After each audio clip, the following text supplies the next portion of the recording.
What is up, ladies and gentlemen? This is your boy, Limitless Mike, Michael Okoro, Flash Okoro, and I'm back with another track talk. Today, we are going to be discussing the U20 Championships taking place in Kenya. We got a lot of races to watch and a few things to talk about, so let's get right into it. First, I did a little research. I tried my best, but I wasn't able to find out why. Can anyone tell me why the USA, Great Britain, Japan, China, as well as these other countries are not going to be fielding a team or competing at the U20 Championships?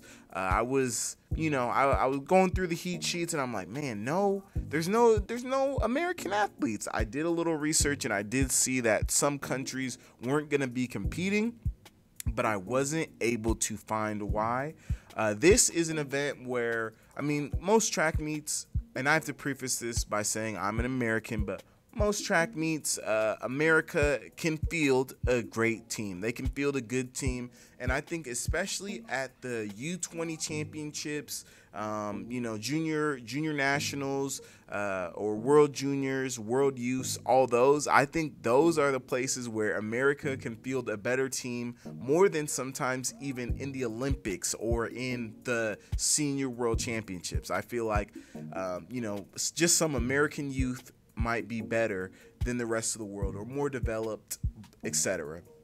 So, with that being said, there are some great American athletes, young sprinters who would be able to do extremely well or dominate at this field for the U20s.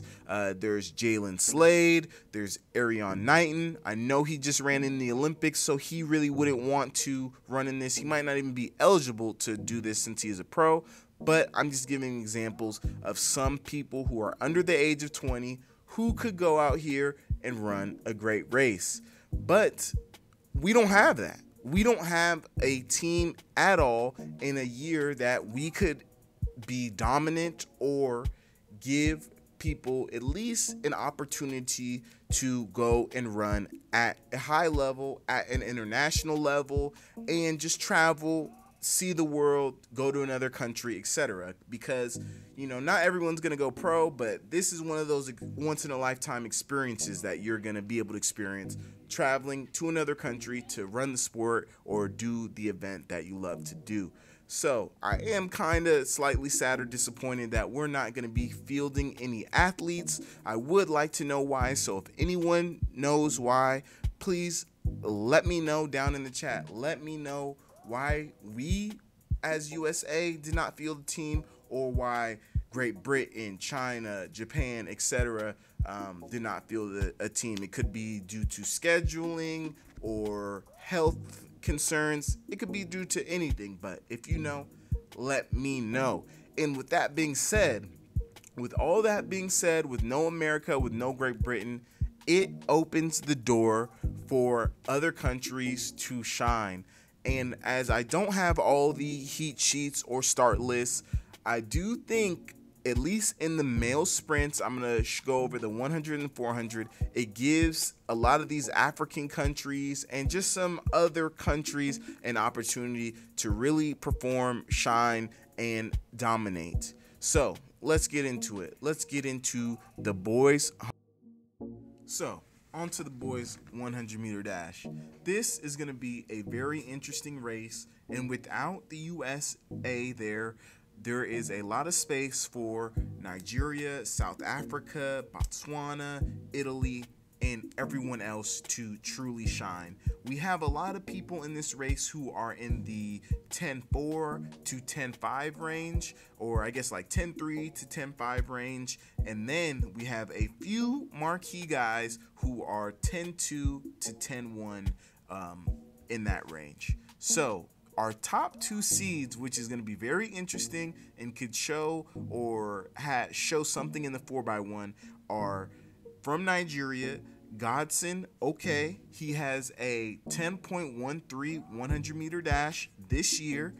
He is 18 years old, and that is a good time for being 18 years old. We also have Favor Ash. He is also from the country of Nigeria. He has a 10.17 100-meter dash, ranked or is tied for second for the top time rankings. We also have Benjamin Richardson. He is from South Africa. As we've been seeing over the last few years, South Africa has some great 100-meter runners, and he is also tied with a 10.17. And we have Brian Lavelle from Jamaica. He has a 10.21, so he's right there in striking distance, as well as Leslie Tebago from Botswana with a 10.24, and Matteo Mazzuno or Matteo Melazuno from Italy, and he has a 10.25. So those are the top 6 fastest times that we have, and those are going to be kind of our guys to watch, since they are in that 10.1 to 10.2 range, and really anyone can get it. It's only 100 meters, so there's not that much space between, 10.13 to 10.15. You could argue that's a lot, but you could also argue that if someone has a bad day and if someone has a good day, those can kind of switch. Or if not, by time, just by place. Like if Godson has a bad start, isn't feeling it, his 10.13 could go to a 10.2 or a 10.3,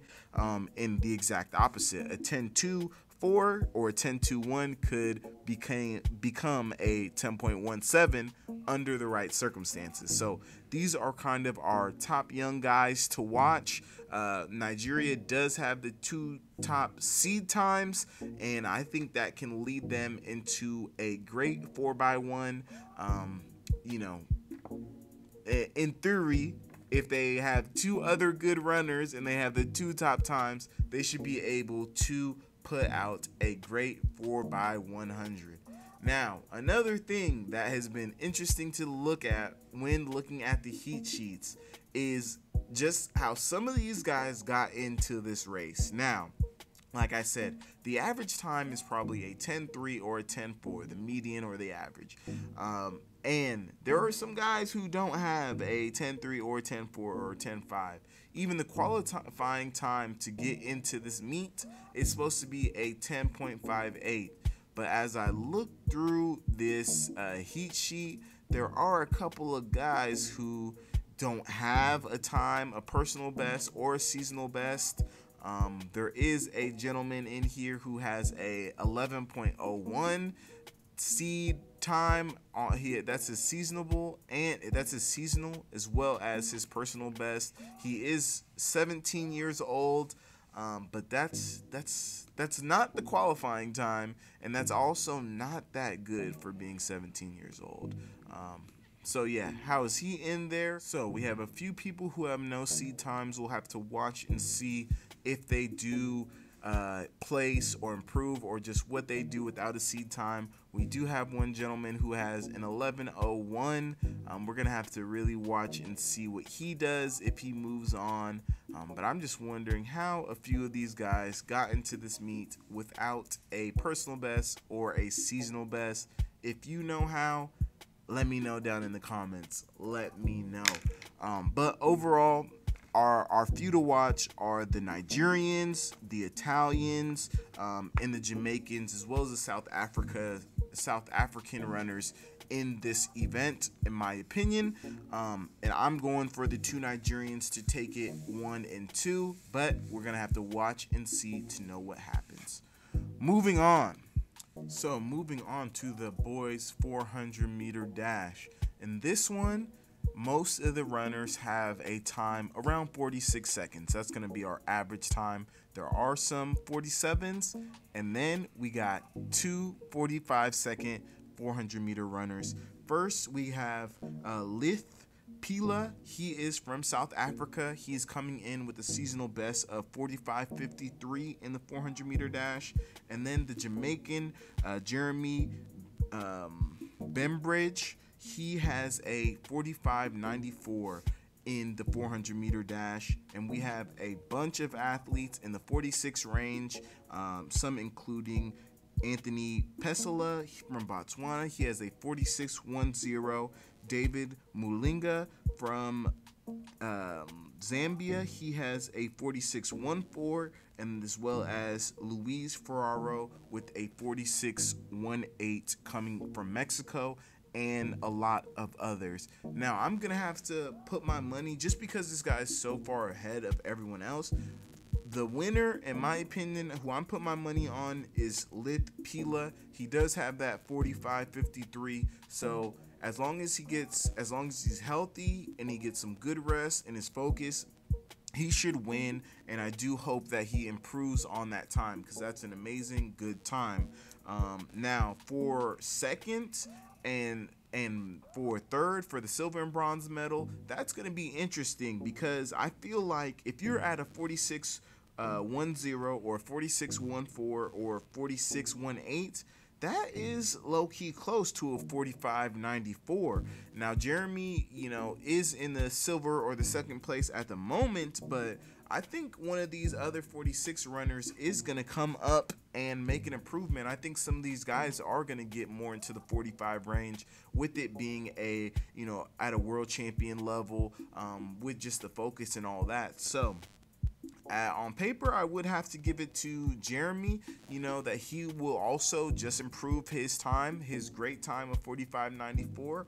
But you never know what can happen. And I think on the sprints, this is really going to be one of those to watch, just because it's there's so many guys who are at that 46 range, and all they have to do is improve. If you're at a 46.7, get down to a 46.1. If you're at a 46.1, get into that 45 range. So it's going to be interesting, and that's going to lead up to our 4x4, because Jamaica might be able to field a very good team. Once again, they do have Jeremy Burbridge or Bembridge, but they also have another runner. Where did he go?